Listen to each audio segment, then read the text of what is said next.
ഒരു ക്ഷേത്രം ഇരിക്കുന്നു. നൂറ്റാണ്ടുകൾ പഴക്കമുള്ള ക്ഷേത്രമാണ്. ആ ക്ഷേത്രത്തിൻ്റെ തൊട്ടുമുറ്റത്ത് കയ്യൊന്നു നീട്ടിയാൽ തൊടാൻ പറ്റുന്നിടത്ത് ഒരു ക്രിസ്ത്യൻ പള്ളി ഉണ്ടാക്കണമെന്ന് ചിലർ ആഗ്രഹിച്ചാൽ അത് അതിമോഹമാണ് മോനെ എന്ന് നമ്മൾ പറഞ്ഞാൽ ഉടൻ വർഗീയത എന്ന് പറയും. പക്ഷേ ഇപ്പോൾ പറഞ്ഞിരിക്കുന്നത് ഹൈക്കോടതിയാണ്, ഭരണഘടനാ കോടതി. മദ്രാസ് ഹൈക്കോടതി പറഞ്ഞിരിക്കുന്നു, CSI സഭ, ചെറിയ കൂട്ടരൊന്നുമല്ല, അവരൊരു പള്ളി ഉണ്ടാക്കുന്നു. എവിടെയാണ്? കോയമ്പത്തൂരെ കാലപ്പെട്ടി എന്ന് പറയുന്ന സ്ഥലത്ത് മാരിയമ്മൻ കോവിലിൽ നിന്ന്, കോടതിയുടെ ഭാഷയിൽ പറഞ്ഞാൽ ഒരു കല്ലെടുത്ത് അങ്ങോട്ട് എറിഞ്ഞാൽ അമ്പലത്തിനകത്ത് വീഴും, അത്ര ദൂരമുള്ളൂ. അവിടെ ഒരു പള്ളി ഉണ്ടാക്കണം. പള്ളിയോ കോടതിയുടെ ഭാഷയിൽ തന്നെ പറയുകയാണ്, കോടതി പറഞ്ഞ കാര്യമാണ് ഞാൻ പറയുന്നത്. ഇവിടെ ആരും വാളെടുത്ത് തുള്ളണ്ട. കോടതി പറയുകയാണ്, അവിടെ പരിശോധിച്ചപ്പോൾ അവിടെ ക്രൈസ്തവ സമുദായത്തിൽപ്പെട്ട ആളുകൾ വളരെ കുറവാണ്, ക്രിസ്ത്യാനികൾ വളരെ കുറവാണ്. പണിയുന്നതോ അതിൻ്റെ രേഖാചിത്രവും ഡ്രാഫ്റ്റുമൊക്കെ കോടതി എടുത്ത് പരിശോധിച്ചു. പടുകൂറ്റൻ പള്ളി, 10-15 ക്രൈസ്തവ കുടുംബങ്ങൾ മാത്രം താമസിക്കുന്നിടത്ത് CSI ചർച്ച് മാരിയമ്മൻ കോവിലിനോട് തൊട്ടു ചേർന്ന് എന്തിനാണ് ഒരു പടുകൂറ്റൻ പള്ളി ക്രിസ്റ്റ് കിങ് ചർച്ച് എന്ന പേരിൽ ഉണ്ടാക്കുന്നത്? ഇത് കോടതി ചോദിച്ചു. കോടതി എന്നിട്ട് പറഞ്ഞു, ഞാനിതിൻ്റെ ഡോക്യുമെൻ്റൊക്കെ എടുത്തു. ഞാനല്ല, ഞങ്ങൾ, ഡിവിഷൻ ബെഞ്ചാണ്. ഡോക്യുമെൻ്റൊക്കെ എടുത്ത് പരിശോധിച്ചപ്പോൾ എന്താണെന്നറിയാമോ? ഈ പള്ളി പണിയുന്നത് സർക്കാർ വക സ്ഥലത്താണ്, ഒരു റോഡിലാണ്. അപ്പോൾ റോഡെന്ന് പറയുന്ന സർക്കാരിൻ്റെ സ്ഥലം, അത് കയ്യേറി അവിടെ പടുകൂറ്റൻ പള്ളി ഉണ്ടാക്കുന്നു. വിരലിലെണ്ണാവുന്ന ക്രൈസ്തവർ മാത്രമുള്ള പ്രദേശത്ത് പടുകൂറ്റൻ പള്ളി, ഫണ്ട് എവിടെ നിന്നാണ്? ആലോചിക്കണം. ഇനി കോടതി പറയാണ്, കോയമ്പത്തൂർ എന്ന് പറയുന്ന സ്ഥലം വലിയ കമ്മ്യൂണലി സെൻസിറ്റീവായ സ്ഥലമാണ്. മതപരമായ വർഗീയമായ ഒരുപാട് കലാപങ്ങൾ നടന്നിട്ടുണ്ട്, ചോര ഒഴുകുന്ന ഒരുപാട് കലാപങ്ങൾ നടന്നിട്ടുണ്ട്.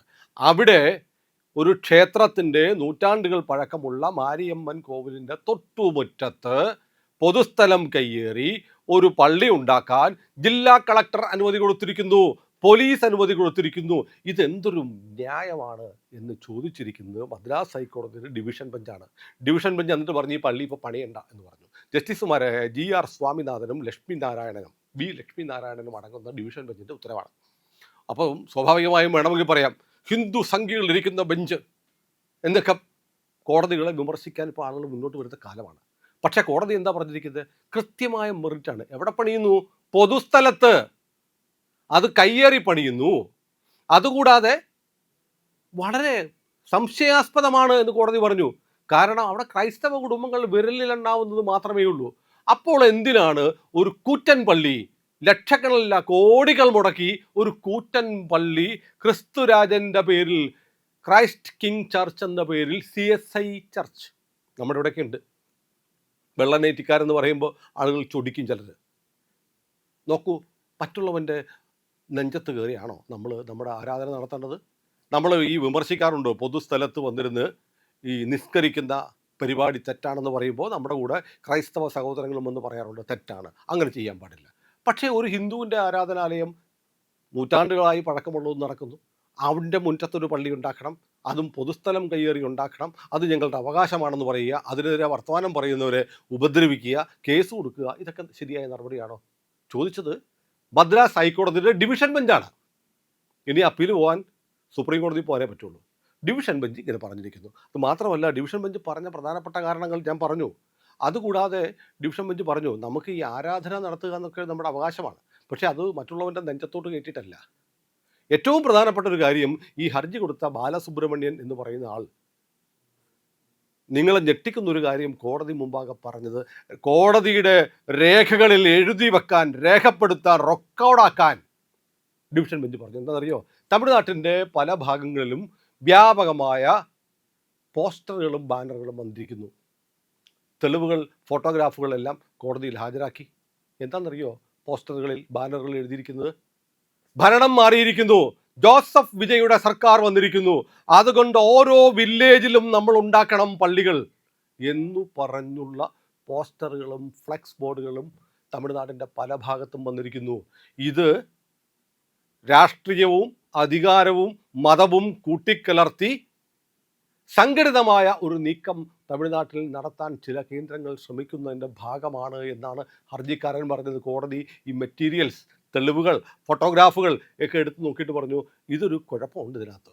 ഇത് കോടതി രേഖകളുടെ ഭാഗമാക്കി എഴുതി ചേർക്കാൻ പറഞ്ഞു. ബാക്കി നടപടികൾ കോടതി തുടർന്നെടുക്കും. കാരണം നമുക്കറിയാം, നമ്മുടെ രാജ്യത്ത് എല്ലാവർക്കും മതസ്വാതന്ത്ര്യമുണ്ട്.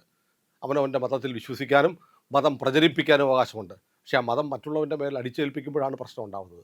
ഇപ്പോൾ മതപരിവർത്തനം നടത്തുക എന്നുള്ളത് ഞങ്ങളുടെ അവകാശമാണ്, ഞങ്ങളത് ചെയ്തേ അടങ്ങൂ, അതിനുവേണ്ടി ഞങ്ങൾ പുറത്തുനിന്ന് പണം കൊണ്ടുവരും, ഞങ്ങൾ ആളുകൾക്ക് ഫ്രീ സാധനമൊക്കെ കൊടുത്തിട്ട് അവരെ മനസാന്തരപ്പെടുത്തും, വേണ്ടി വന്നാൽ ആന്ധ്രയിലൊക്കെ ചെയ്യുന്ന പോലെ എന്ത് വെള്ളമാണ്, ആനാൻ വെള്ളം അല്ലേ, ഇതും കൊണ്ട് അവിടെ തളിച്ചിട്ട് ഈ ഗ്രാമം മുഴുവൻ ക്രിസ്തുവിലേക്ക് എടുക്കപ്പെട്ടിരിക്കുന്നു എന്ന് പ്രഖ്യാപിക്കുക. ഇതൊക്കെ നമ്മുടെ നാട്ടിൽ നടക്കുകയാണ്.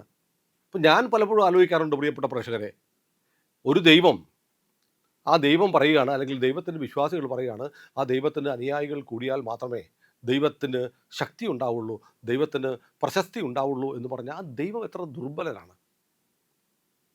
ദുർബലനാണ്. മതം എന്ന് പറയുന്ന മനുഷ്യൻ്റെ സ്വകാര്യ വിഷയമാണ്. അത് മറ്റുള്ളവരുടെ മേൽ അടിച്ചേൽപ്പിക്കാനുള്ളതല്ല. ഇപ്പോൾ ഇത് നോക്കൂ, നമ്മളീ പറയുമ്പോൾ ഈ ക്രിസ്തു മതവിരോധമല്ല പറയുന്നത്. ക്രിസ്ത്യാനികളിലെ ചില ആളുകൾ, സാധാരണ ക്രിസ്ത്യാനിക്ക് ഇതിനൊന്നും നേരമില്ലെന്നേ, ഇത് ചെയ്യുന്നത് സഭയാണ്. സഭയുടെ പിന്നിൽ താല്പര്യങ്ങളുണ്ട്. വിദേശത്തു നിന്നുള്ള ഫണ്ട് ഇഷ്ടം പോലെ വരുന്നത് കൊണ്ടാണ്. അതാണ് കോടതി ചോദിച്ചത്. 10-12 പേർ താമസിക്കുന്ന ഒരു സ്ഥലത്ത് CSI പള്ളിക്ക് ക്രൈസ്റ്റ് കിങ് ചർച്ച് എന്ന പേരിൽ ഒരു പള്ളി ഉണ്ടാക്കി, കൂറ്റൻ പള്ളി ഉണ്ടാക്കാനുള്ള പണം എവിടെ നിന്നാണ് വരുന്നത്? വെറുതെയാണോ FCRA ഭേദഗതിക്കെതിരെ ഇവിടെ ബഹളം വെക്കുന്നത്? ഉറപ്പായിട്ടും ഇത് വലിയ അന്താരാഷ്ട്ര അജണ്ടയുടെ ഭാഗമാണ്. മതം മാറ്റുക, ഇന്ത്യയെ ക്രൈസ്തവവൽക്കരിക്കുക എന്നുള്ള ഞങ്ങളുടെ അജണ്ടയാണെന്ന് ക്രൈസ്തവ സഭകൾ പറയുന്നുണ്ട്. സുവിശേഷം പറയുക എന്നുള്ള ഞങ്ങളുടെ വേലയാണ്. പക്ഷേ അതിൻ്റെ പേരിൽ ഇങ്ങനെയൊക്കെ ചെയ്യാമോ? ഇത് പുതിയ കാര്യമല്ല. ശബരിമലയുടെ കാര്യത്തിൽ നമുക്കറിയില്ലേ, ശബരിമലയുടെ തൊട്ടടുത്ത് നിലയ്ക്കലിൽ സെൻറ്റ് തോമസ് സ്ഥാപിച്ച കുരിശുണ്ടെന്ന് പറഞ്ഞ് കുരിശ് വരുന്നു. സെൻറ്റ് തോമസ് എന്ന് പറഞ്ഞ കക്ഷി കേരളത്തിൽ പോലും വന്നിട്ടില്ല, വത്തിക്കാൻ തന്നെ പറഞ്ഞിട്ടുണ്ട്. അത് പിന്നീട് ഇവിടുത്തെ ചില ആളുകളൊക്കെ പോയി അത് വത്തിക്കാനെ കൊണ്ട് മാറ്റി പറയിപ്പിച്ചു. സെൻറ്റ് തോമസ് കേരളത്തിൽ വന്നു എന്ന് പറയുന്നത് കള്ളത്തരമാണ്. മൈലാപ്പൂരിൽ അദ്ദേഹത്തിൻ്റെ ശവകുടീരമുണ്ടെന്നാണ് പറയുന്നത്. അത് ഈ സെൻറ്റ് തോമസിൻ്റെ ഒന്നുമല്ല. ഏതായാലും അതൊരു തർക്ക വിഷയമല്ല, അത് തർക്ക വിഷയമാക്കാൻ ശ്രമിച്ചുകൊണ്ടിരിക്കുന്ന സഭയാണ്. സെൻറ്റ് തോമസ് കൊണ്ട് സ്ഥാപിച്ച കുരിശ് നിലയ്ക്കലുണ്ടെന്ന് പറഞ്ഞ് ശബരിമലയുടെ വാതുക്കെ കൊണ്ട് കുരിശ് വെച്ചു. എന്തായിരുന്നു? ശബരിമലയിലേക്ക് ആളുകൾ പോകുന്നു, അതിന് പ്രതിരോധിക്കാൻ വേണ്ടി അവിടെ ഞങ്ങളുടെ ഉണ്ടാവണം, പത്തുമെങ്കിൽ 10 അയ്യപ്പന്മാരെങ്കിലും പിടിച്ചിട്ട് കർത്താവിൻ്റെ മാർഗത്തിലേക്ക് കൂട്ടാൻ വേണ്ടിയിട്ട് വെച്ചതാണ്. കേരളത്തിലെ ഏറ്റവും വലിയ ഹിന്ദു ഏകീകരണം നടന്ന ആ കുരിശെടുത്ത് പള്ളക്കളഞ്ഞു. ഇനി നിങ്ങൾ നോക്കൂ, എവിടെയെങ്കിലും എൻ്റെ അനുഭവം പറയാം. എനിക്കറിയാവുന്നൊരു സ്ഥലത്ത് ഒരു മഹാക്ഷേത്രത്തിൻ്റെ പടിഞ്ഞാറ നടയിൽ ഞാൻ കുട്ടിക്കാലത്ത് കണ്ടിട്ടുണ്ട്. ഞാൻ ചെറിയ പ്രായത്തിലൊക്കെ അവിടെ പോകുമ്പോൾ കണ്ടിട്ടുണ്ട്. അവിടെ ഉണ്ടായിരുന്നത് ഒരു ITC ആണ്, industrial training centre. Cherupushpam industrial training centre. അവിടെ കുട്ടികൾ വരുന്നു. ITA ഒക്കെ സജീവമായിരുന്ന കാലത്ത് ITCയിൽ പഠിക്കാൻ പിള്ളേർ പോകുന്നു. കുറച്ച് കഴിഞ്ഞപ്പോൾ ITCയുടെ ഭാഗത്ത് ഒരു കപ്പേള വന്നു. ഇന്ന് ആ നാട്ടിൽ നിങ്ങൾ ചെന്നാൽ അവിടെ ഇരിക്കുന്നത് ഒരു കൂറ്റൻ പള്ളിയാണ്. ലിറ്റിൽ ഫ്ലവർ ചർച്ചായി ഒരു മഹാക്ഷേത്രത്തിൻ്റെ കഷ്ടിച്ചൊരു 150 മീറ്റർ അപ്പുറത്ത് അവിടെ ഉണ്ടാക്കണമെന്ന് അവരുടെ ആഗ്രഹമായിരുന്നു. പതുക്കെ അവരാദ്യം ഒരു കുരിശടി വെക്കും, പിന്നെ ഒരു കപ്പേളയാക്കും, കപ്പേള പിന്നെ പള്ളിയാക്കും. ഇങ്ങനെ നടന്നുകൊണ്ടിരിക്കുക. നിങ്ങൾ വാഗമണ്ണിലേക്ക് പോകുന്ന വഴിക്ക് പാഞ്ചാലിമേട് കണ്ടിട്ടില്ലേ?